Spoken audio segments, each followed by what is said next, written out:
Bom dia, muito bem-vindo ao canal da Igreja Aliança de Alphaville.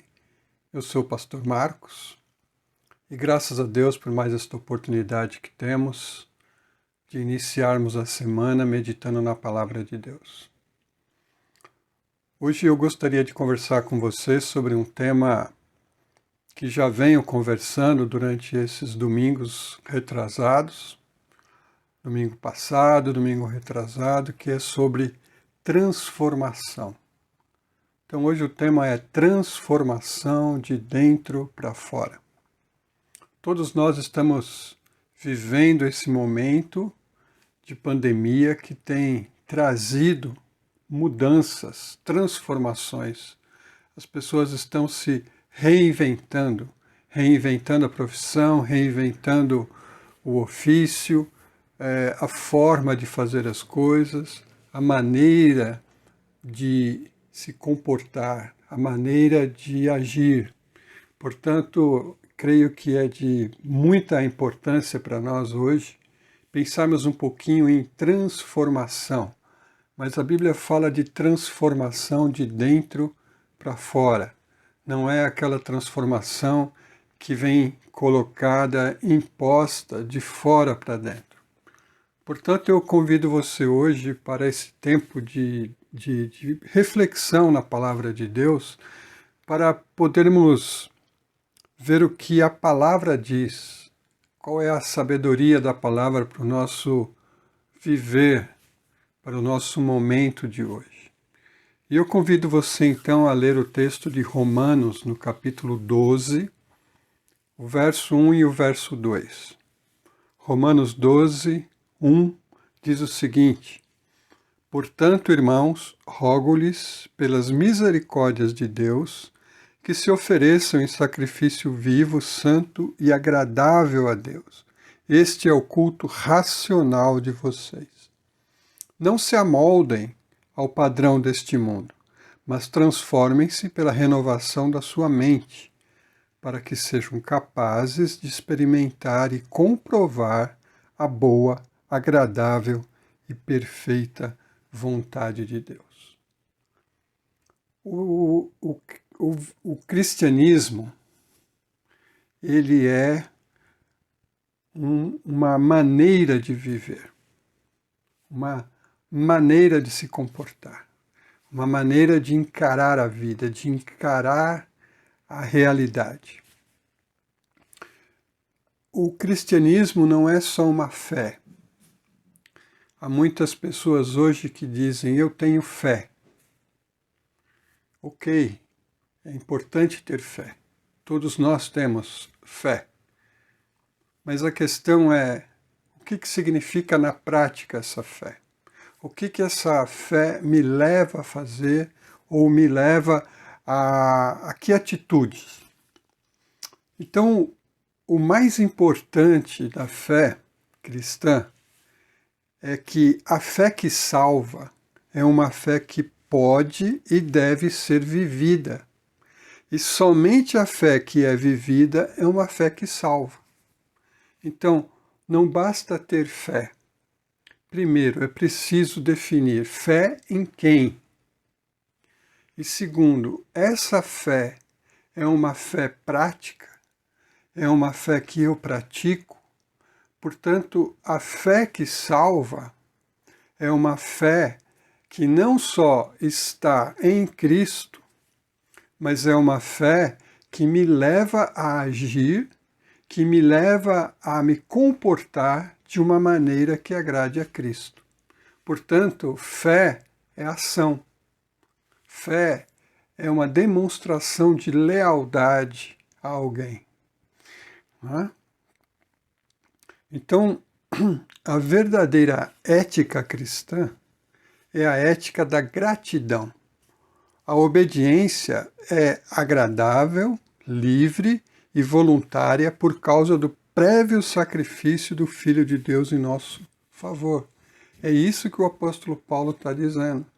Rogo-vos, irmãos, né, pelas misericórdias de Deus. Ou seja, a minha Fé é praticada não por imposição, não por medo. A minha fé é praticada por uma gratidão ao que Deus já fez por mim, por meio de Cristo. A fé é praticada de forma livre e de forma voluntária, porque é uma resposta ao sacrifício de Cristo, à ação de Cristo.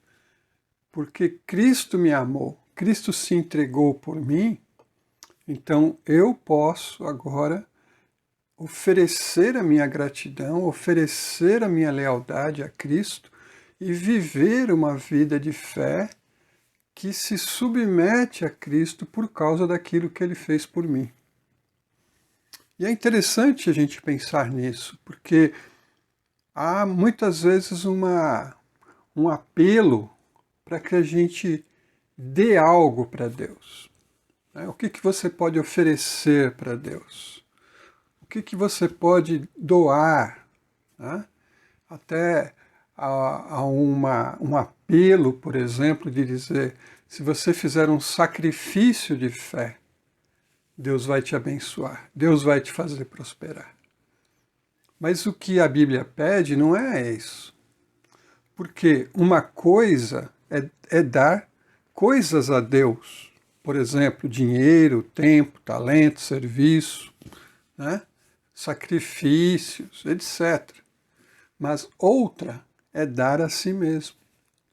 Por isso a palavra diz que nós temos que nos oferecer a Cristo. É isso que o apóstolo Paulo está enfatizando. Ele não está apenas dizendo, doe o seu tempo, doe um pouco do seu tempo, doe um pouco do seu dinheiro. Ofereça a Deus um pouco da sua habilidade. O Evangelho diz que nós temos que nos oferecer. É a pessoa inteira, integralmente. E se Deus ama a pessoa inteira, então a única resposta adequada é devolver a pessoa inteira esse amor. Por isso que o texto diz, se oferecer em sacrifício vivo, santo e agradável a Deus. Ora, Deus não ama só uma parte, Deus não ama só o meu exterior, Deus não ama só o meu interior, Deus não ama só a minha mente, Deus não ama só as minhas habilidades, Deus me ama por completo. E a única maneira de eu viver a fé de forma completa é me entregando completamente a Ele. Então, essa é a base da fé cristã. A fé cristã é uma fé que se entrega, em que a pessoa se entrega a Deus com tudo aquilo que ela é, com tudo aquilo que ela tem. Ou seja, todo o meu ser, tudo aquilo que eu sou, eu ofereço a Deus. Espírito, alma, corpo, a mente, os pés, as mãos, a boca, tudo é consagrado a Deus. Então, quando a gente fala em sacrifício, muitas vezes a gente pensa em algo pesaroso, em algo que você faz de uma forma que suga a sua energia, que suga a sua alegria, mas não é isso. Sacrifício, na verdade, é a ideia de oferecer a Deus e deixar com Deus. A oferta levada ao altar foi consagrada a Deus e já não pertencia a quem a oferecia, mas a Deus. Assim é na fé cristã. Os cristãos não pertencem mais a si mesmos, mas a Deus que os redimiu. Então, quando a pessoa levava aquele sacrifício diante de Deus e deixava o sacrifício no altar, não podia pegar de volta, porque aquilo foi oferecido a Deus. Então, a pessoa não era mais dona do sacrifício. Agora o sacrifício pertence a Deus. Por isso o apóstolo Paulo está dizendo que eu e você, o crente em Jesus Cristo, aquele que tem a sua fé em Jesus Cristo, ele deve fazer a mesma coisa. Deve entregar a si mesmo. E ao momento em que você entrega a sua vida a ele como um sacrifício, você não pega de volta, porque pertence a ele, está consagrada a ele, né? Não significa que você não tem mais vontade nem nada, porque nós vamos ver que isso é importante. Então esse é o culto racional. O culto racional é o culto em que eu ofereço o que eu sou para Deus, a minha vida, né? O meu corpo, todo o meu ser eu ofereço a Deus. E o texto diz que é um culto racional. O que é um culto racional? Isso é muito discutido, porque a ideia do racional aqui no grego, lógicos, né, que vem de lógica. O que significa um culto lógico? O que significa um culto racional? Né? Significa que é uma forma lógica ou razoável de adoração. Né? Então, o que é cultuar a Deus? Cultuar a Deus significa que eu vou oferecer a Deus um culto que ele merece. Que eu vou oferecer o meu ser, a minha vida, a um Deus que me ama, que é misericordioso, que fez um sacrifício por mim.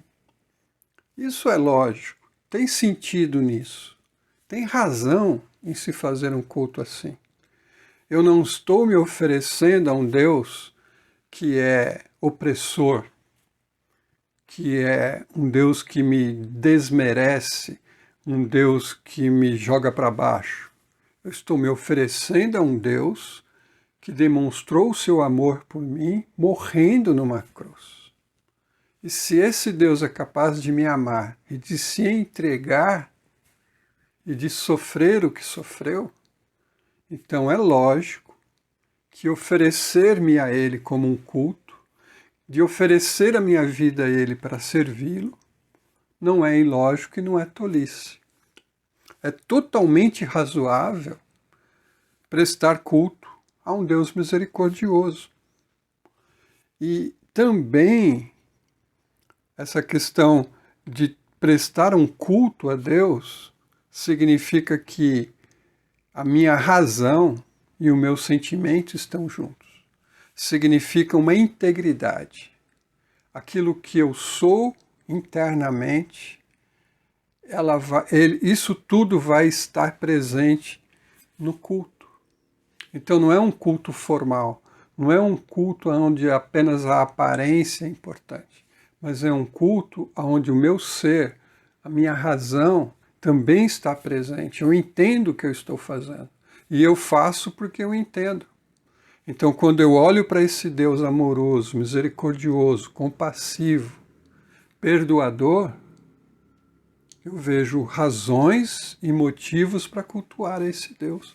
Então, a fé cristã não é uma fé destituída de razão. É uma fé que sabe o que está fazendo. É uma fé que tem razão no que faz, porque faz baseado naquilo que Deus já fez por nós. E aí ele continua no verso 12 dizendo, não se amoldem ao padrão deste mundo. Né? Então, Paulo aqui está nos chamando para uma entrega e para a gente não se amoldar ao mundo. Isso, obviamente, não significa que a gente não precise de modelos e de padrões. A gente precisa. Todos nós, para vivermos neste mundo, precisamos de um modelo e precisamos de padrões. Nós não somos ETs, nós não vivemos completamente alienados, senão nós não viveríamos. Então, a questão não é se vamos nos amoldar, mas a quem vamos nos amoldar. Né? Então, o ponto aqui não é se você tem um padrão ou um modelo. Você tem. Mas qual é esse padrão e esse modelo? E Paulo vai dizer que o modelo é Cristo. Fomos chamados para sermos imitadores de Cristo. Fomos chamados para sermos alunos, aprendizes, discípulos de Cristo. Cristo está sendo formado em nós. Portanto, o modelo que eu sigo é o modelo de Cristo. Eu preciso amar como Cristo amou. Eu preciso servir como Cristo serviu. Eu preciso ser humilde como Cristo foi humilde. Manso como Cristo foi manso. Então, todas essas qualidades do caráter e da ética, elas estão em Cristo. E como Cristo é o meu modelo de vida, então eu começo a viver a vida baseada em Cristo, seguindo o modelo de Cristo, os ensinamentos de Cristo, os exemplos de Cristo. É isso que é não se amoldar ao mundo, não criar a forma do mundo. Por quê? Porque existe um mundo, um estilo de vida que é contrário a Cristo, que é contrário ao pensamento de Cristo, que entende que o pensamento de Cristo é ultrapassado, é retrógrado, né? Que entende que o pensamento e o padrão ético de Cristo é um padrão ético que já está desgastado pelo tempo, ou que foi manipulado pela igreja. Mas quando eu tenho a convicção de quem é o Cristo que eu creio, quando eu entendo que o culto que eu estou prestando é aquele Cristo que me ama e que morreu por mim, então eu agora sigo esse modelo, o modelo de Cristo.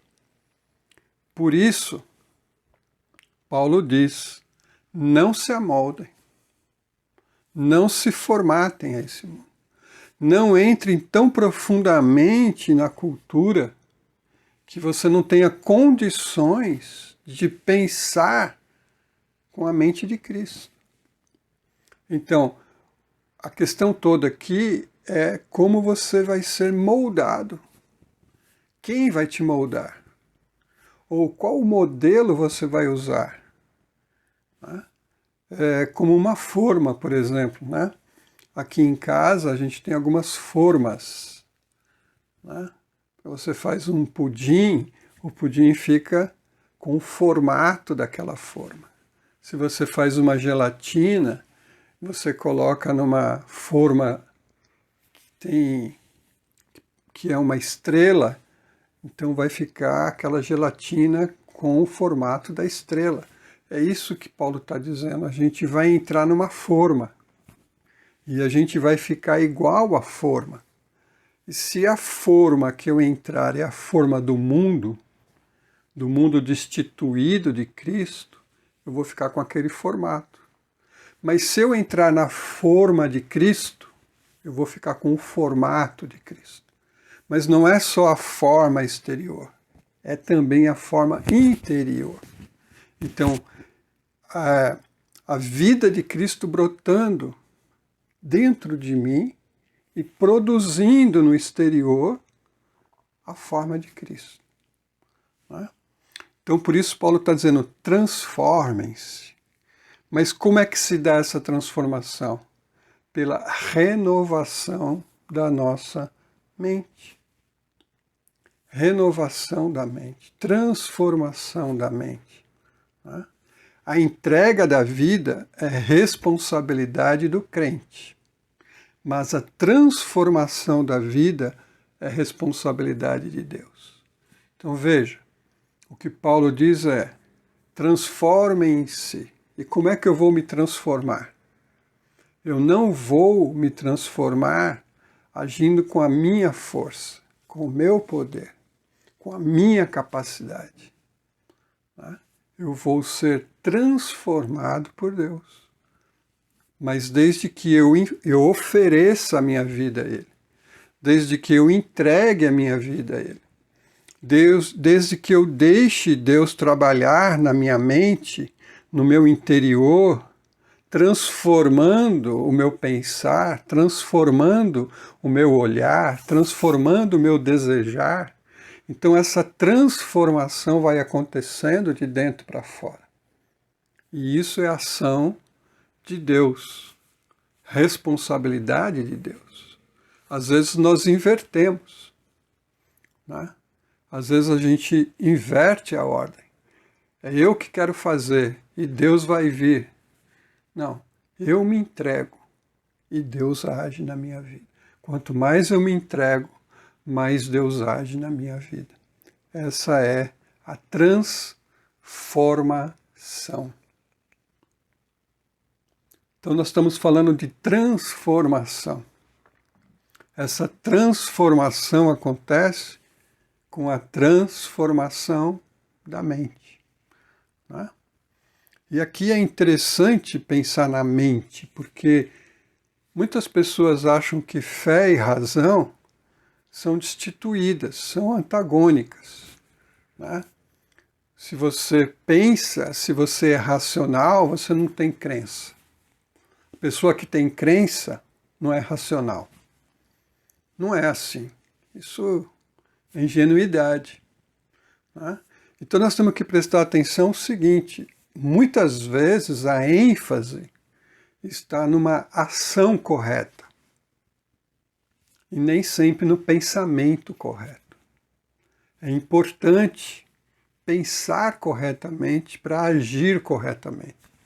E a pessoa que pensa corretamente e age corretamente, ela tem mais firmeza no que ela está fazendo. Da mesma forma, às vezes se enfatiza muito o comportamento correto. E não se enfatiza muito a razão ou o motivo para se ter um comportamento correto. Então a pessoa pode ter um comportamento correto com uma motivação errada, ou uma motivação inconsistente. Ela pode ter ações corretas, mas sem pensar muito sobre aquilo, né? Então a pessoa pode prestar um culto sem pensar o que ela está fazendo. Ou ela pode ter um comportamento cristão, vamos dizer assim, mas não entende o que está por trás daquele comportamento. Então fica uma coisa um pouco, parece que automático, ou algo assim muito superficial. Portanto, é importantíssimo que a gente entenda o que a gente faz, o que a gente crê e por que a gente crê. Essa é a base da fé cristã. A fé cristã não anula o nosso raciocínio, não anula a lógica. Por isso, Paulo continua dizendo, o culto racional é um culto que tem a mente transformada. E a mente transformada produz um comportamento transformado, ações transformadas, né? Então, discipulado, vamos dizer assim, o discipulado significa tanto aprender como desaprender. Eu aprendo com Cristo e desaprendo aquilo que não vem de Cristo, aquilo que é contra Cristo, aquilo que ofende Cristo. Então, ao mesmo tempo que eu estou aprendendo de Cristo, eu estou desaprendendo outras coisas. Nós sempre estamos cheios. Então uma pessoa diz assim, ela pensa, eu vou me esvaziar para poder me encher. Isso não acontece. A gente nunca fica vazio. Sempre tem algo lá dentro. Sempre. O que a gente precisa é substituir o que está lá. Então, se você quiser mudar o seu comportamento, você tem que mudar o que está dentro, né? Por isso que o discipulado tanto é um aprendizado, como é um desaprendizado. Se eu aprendo com Cristo, eu abro mão daquilo que é contra Cristo. E a mente renovada é o dom da graça de ver a nós mesmos, aos outros e ao mundo da perspectiva da cruz de Jesus Cristo. Isso é muito importante. Então, o que é uma mente renovada? O que é uma mente que foi transformada? O que é uma mente que aprendeu com Cristo? É uma mente, né? Uma mente renovada é um dom, é um presente da graça de Deus. E por meio, né, dessa renovada, que é um dom, eu vejo a mim mesmo, eu vejo o outro e eu vejo o mundo da perspectiva da cruz de Jesus Cristo. Ou seja, quando eu olho para mim, para as pessoas e para o mundo com o óculos da cruz, eu vejo que todos são iguais diante de Deus. Não tem rico nem pobre, preto e branco. Não tem homem e mulher, no sentido de que todos são pecadores, todos carecem da glória de Deus, todos carecem da graça de Deus, todos carecem do perdão de Deus, e Deus ama a todos. Deus morreu por meio de Jesus. Deus veio ao mundo na pessoa de Jesus para nos reconciliar com Ele. Então, quem tem a mente renovada, quem tem a mente de Cristo, quem realmente olha o mundo pela perspectiva da cruz, não pode ser racista. Não pode ser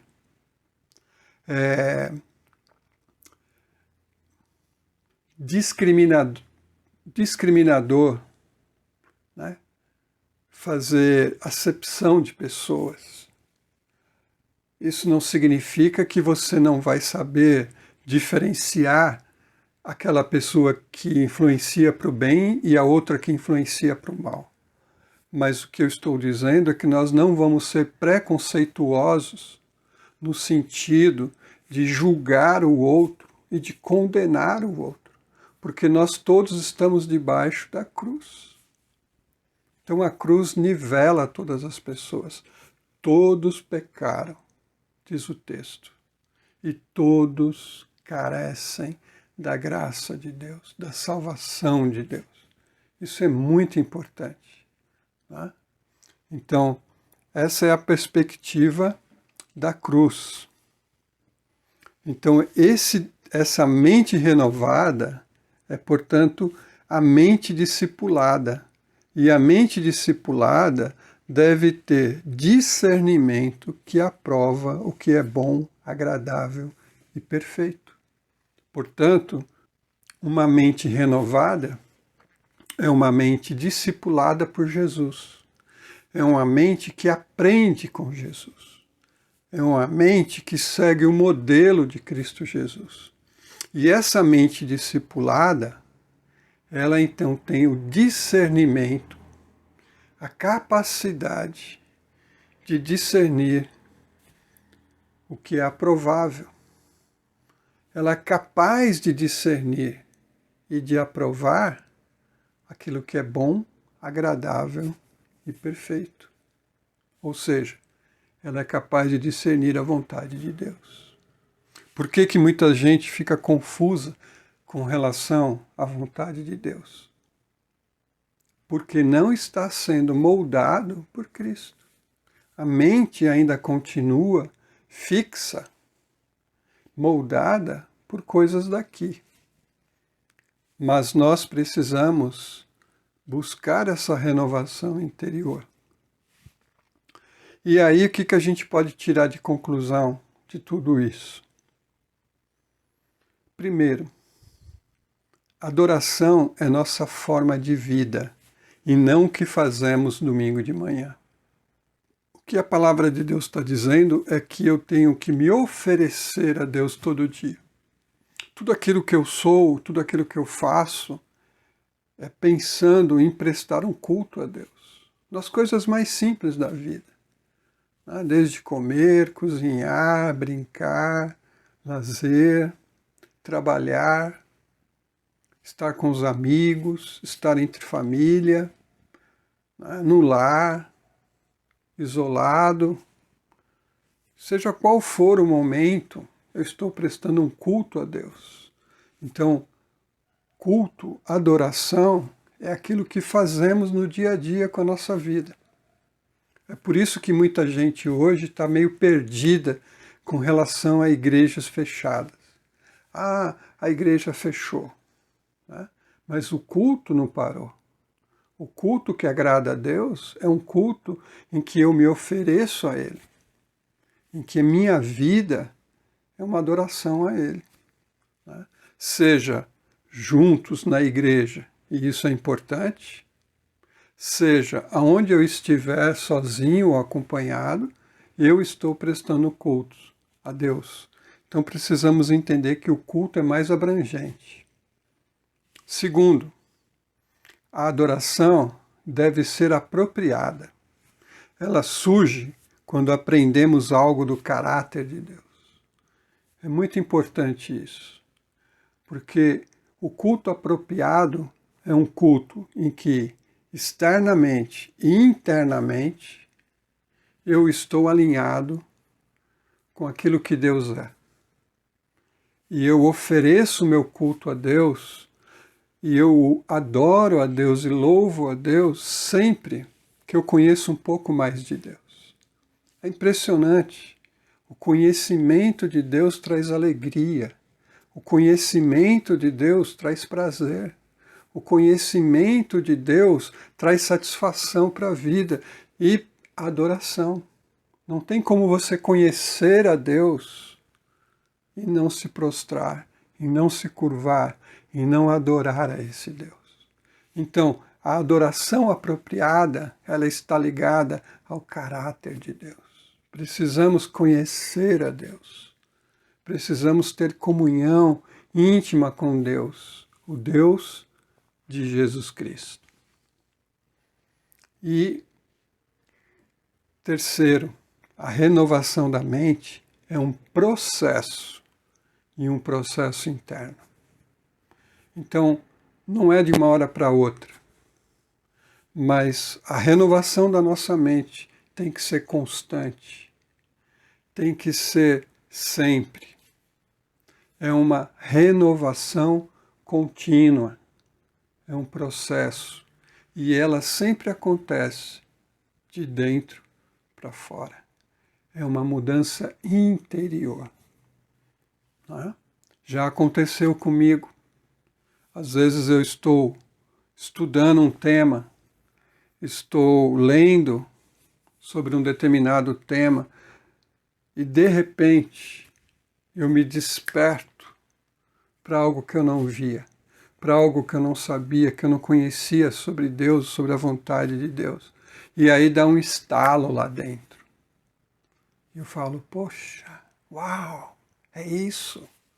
É isso que eu vou seguir, é isso que eu vou fazer, é isso que eu preciso para a minha vida. Então, esse processo interno acaba refletindo no meu viver cotidiano. Que a sua mente, que a nossa mente seja transformada, que ela tenha a forma de Cristo, que a gente enxergue a vida com a perspectiva da cruz, para a gente entender a boa, perfeita e agradável vontade de Deus. Né? Deus quer o melhor para a minha vida, Deus quer o melhor para a sua vida. Deus amoroso, misericordioso, já planejou e já executou o plano da salvação. Está tudo pronto. Precisamos crer e nos oferecer a Ele. Amém? Que você tenha uma semana abençoada, que você tenha uma semana transformadora. Não tenha medo de entregar a sua vida a Cristo. Não tenha medo de se oferecer a Cristo. Não tenha medo de colocar a sua esperança em Cristo, porque Ele é um Deus de misericórdia e de graça. Ele é aquele que nos chama para nos transformar. Amém? Pai querido, obrigado por este momento maravilhoso de meditação na Tua Palavra. Senhor, como é bom meditar na Tua Palavra, como é bom, Senhor, estar diante da Tua Palavra e ela falando conosco, Pai, de uma maneira tão profunda. O que nós queremos, Pai, é um coração transformado, Senhor. Ajuda-nos, Senhor, e nos dá um coração transformado. Eu te peço isso, Pai, para todos nós aqui, Senhor. Que a nossa mente, o nosso coração, nosso desejo, nossa vontade, nossa motivação, nossas ações, nosso comportamento sejam transformados segundo o modelo de Cristo Jesus. Esse é o nosso desejo, Pai, porque se nós formos transformados assim, nós faremos grande diferença onde estivermos, Senhor. O nosso culto será apropriado, o Senhor será louvado e engrandecido. E nós entenderemos melhor, Pai, a Tua vontade e teremos condições de discernir aquilo que é bom, aquilo que é perfeito, aquilo que é agradável. Muito obrigado, Deus, por esse momento. E oro, Pai, para que o Senhor traga o Teu conforto e o Teu consolo para todos nós, Senhor, e principalmente para as pessoas que estão vivendo os dramas de saúde, de perda. Em nome de Jesus eu te peço, Pai, que mais uma vez, nesses momentos tão difíceis, Senhor, a nossa mente seja transformada, seja alcançada e a gente possa perceber, Senhor, mesmo diante do caos, diante da dificuldade, a gente possa escolher aquilo que é bom, aquilo que é perfeito, aquilo que é agradável. Em nome de Jesus, Pai, nós oramos e agradecemos. Amém. Amém. Muito obrigado pela sua companhia, muito obrigado por estar aqui conosco mais uma vez.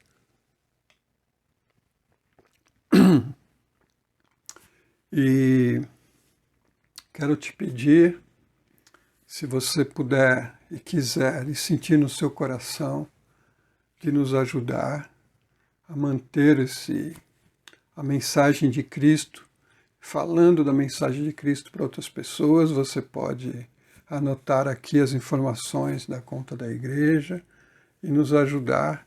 E eu tenho certeza que Deus vai recompensar a sua oferta, a sua dedicação. Amém? E que você possa ficar na paz, no amor, na graça e na compaixão de Jesus Cristo. Deus te abençoe. Fique com Deus.